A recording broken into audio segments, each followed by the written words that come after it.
I've also considered I could get a cheap ticket flying back right before New Year's to New York, and maybe I could go to New York for New Year's Eve, or maybe go explore another place in Thailand. What do you guys think? What do you want to see me do? Oh shit. Oh no. Oh god, that's not good. Oh god. How do I turn that off? Hello? Oh god.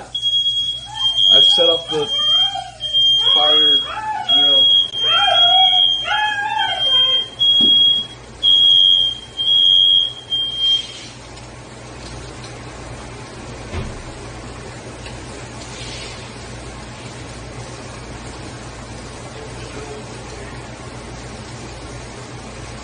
Open up some windows. Alright. So, that's not good.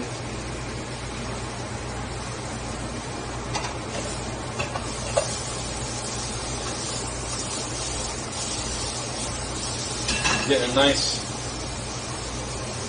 sear on that. Looks good. Go to Brooklyn? Yeah, I will when I go to New York.